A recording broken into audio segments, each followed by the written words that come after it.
김민하 기자 어서 오세요. 안녕하세요. 첫 번째 항목은요. 주말은 종교적 고비입니다. 네, 어떤 뉴스죠?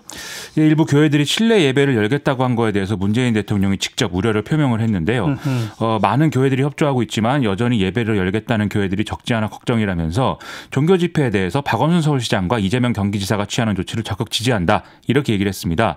또 중앙정부도 지자체에만 맡기지 말고 이 지자체의 조치를 적극 뒷받침해 줄 것을 이 대통령이 지시도 했다고 합니다. 네, 박원순 시장하고 이재명 지사가 어떤 조치를 했죠?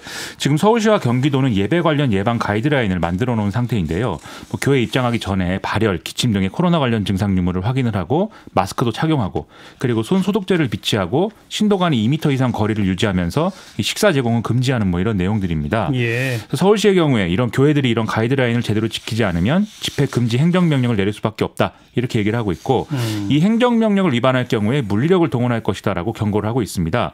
그리고 예배 강행으로 확진자가 발생하면 이제 모든 비용에 대해서 구상권을 청구할 것이라고도 하고 있는데요. 네. 경기도의 경우에는 이 예방 수칙을 지키지 않은 교회 137곳에 대해서 이미 예배를 제한하는 행정명령을 내렸고 마찬가지로 이 종교 집회에서 확진자가 발생할 경우에 구상권 청구하겠다 이 입장을 얘기를 하고 있습니다. 예. 근데 이제 대통령은 그런 조치를 지지하고 중앙정부도 여기에 협조해라 이거로군요. 그렇습니다.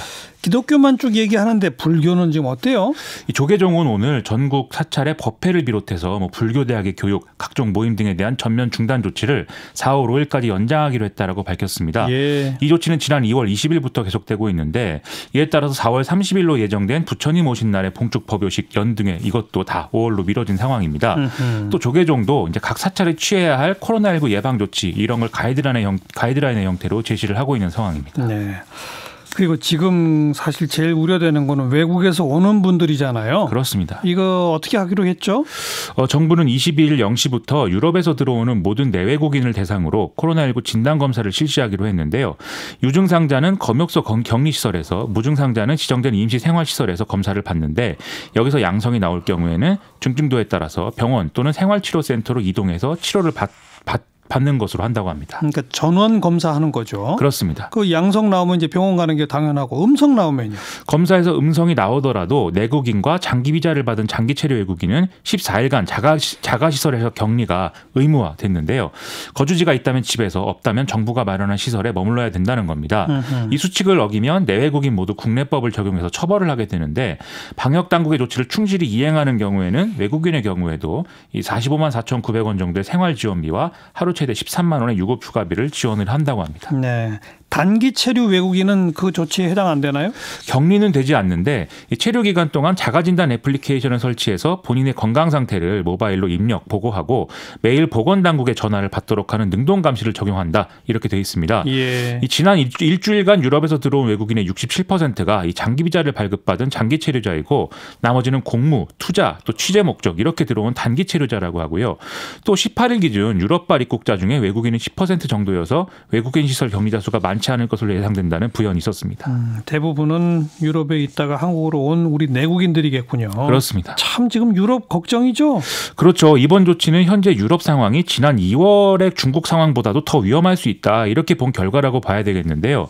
오늘 0시 기준 국내 코로나19 확진자 중에 해외 유입으로 추정되는 사례가 모두 86건인데 이 중에 유럽에서 온 사람들이 50명으로 절반을 넘는 수준입니다. 이것은 유럽에서 지금 지역사회 감염이 광범위하게 일어나고 있다. 이런 뜻으로 판단을 할 수가 있는데요.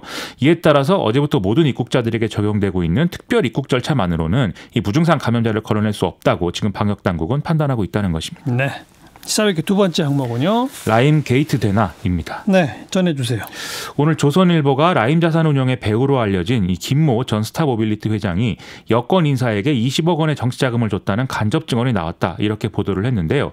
얼마 전에 또 SBS가 라임 펀드를 판매한 증권사 관계자와 청와대 행정관 등의 어떤 관계가 의심되는 이런 보도를 하기도 했습니다. 그래서 권력형 게이트로 이어지는 거 아니냐 이런 우려가 나오고 있습니다. 먼저 라임 사태가 뭐였죠? 국내 1위 헤지펀드 운영사라고 했던 라임 자산운용이 코스닥 기업들의 전환사채 등의 편법으로 투자를 하면서 부정한 방법으로 수익률을 관리하고 있다. 이런 의혹이 지난해 7월 제기가 된 건데요. 아유, 어렵네요. 그렇죠. 이 소식에 불안감을 느낀 투자자들이 펀드 환매, 즉 돈을 돌려달라 이렇게 요구를 했는데 라임 자산운용은 이 돈을 이제 돌려주지를 않는 상황으로 계속 갔습니다.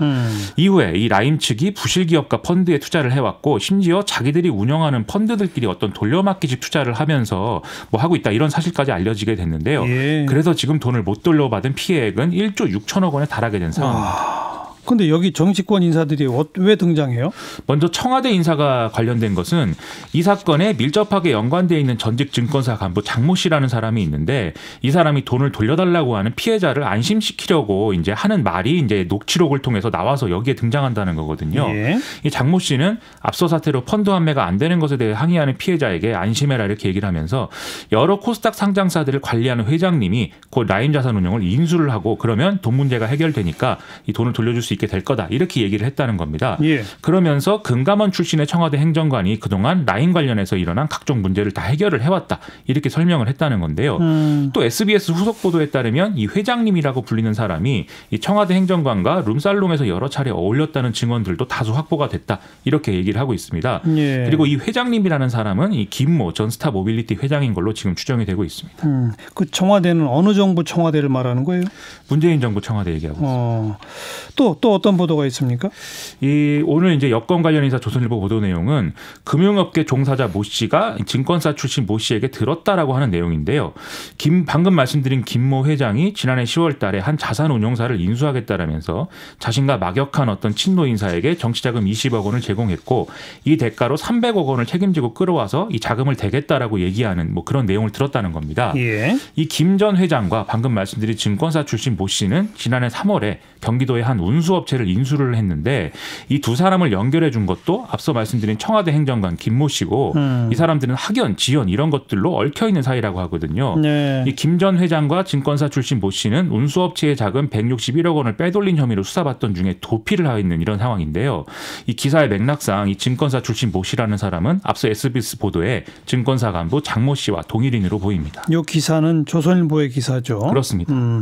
근데 이 기사에 의하더라도 정치자금 20억 원을 만약 줬다. 그럼 받은 정치인이 300억을 어떻게 만든다는 거죠? 이 친노 인사라는 사람은 현 정권에서 한 공제조합의 감사로 임명이 됐고 이번 총선에서 이 더불어민주당 공천도 받았다는 게 기사 내용인데요. 이 300억 원은 이 공제조합의 자금을 끌어오겠다 이런 얘기였다라고 합니다. 그런데 이 친노 인사로 지명된 이 인물은 이 보도 내용에 대해서 후배를 통해서 김 전 회장을 소개받아서 몇 번 만난 건 사실인데 펀딩을 요구해서 이 담당 부서에 연결해 준 것밖에 없다. 그리고 20억 원을 받았다는 것은 터무니없는 얘기다. 이렇게 얘기를 했다고 합니다. 예. 그리고 앞서 말씀드린 청와대 행정관의 경우도 SBS 보도 이후에 증권사 관계자 장모 씨를 지인들 모임에서 본 적은 있다라고 이제 얘기를 한 바 있습니다. 그리고요 또 이게 이제 이 펀드 부실이 운영이 되니까 그걸 메꾸기 위해서 뭐 또 다른 사기를 치는 이런 내용들의 연속인 건데요. 예. 비슷한 시도 또 SBS 보도를 통해 알려진 건이 있는데 앞서 증권사 관계자 장모 씨가 피해자에게 뭐 컨소시엄을 통해서 재향군인의 상조회를 인수해서 여기서 나오는 자금으로 이제 돈을 돌려주겠다라고 하는 그런 계획들을 얘기를 했다는 겁니다. 예. 실제로 이 컨소시엄이라는 것은 320억 원의 상조회를 인수하는 데 성공을 했는데 두 달 만에 보람 상조에 380억 원을 받고 재매각했다고 하거든요. 예. 그리고 재향군인의 상조회 내부 관계자에 의하면 이 과정에서 상조회 계좌에 있던 현금 230억 원이 빠져나간 사실을 확인했다라고 보도가 나왔습니다. 그래서 그 230억 원이 어디로 갔다는 거죠? 앞서의 장모 씨가 주장한 대로면 이 돈은 사실 라임 자산운용에 투자가 됐어야 하는데 이게 지금 어디로 갔는지 알 수 없는 상황이라고 하고요. 그리고 언론 보도를 종합해 보면 애초에 재향군인의 상조회 인수자금도 앞서 김모 회장이 갖고 있던 스타모빌리티에서 횡령한 돈으로 지금 추정이 되는 상황입니다.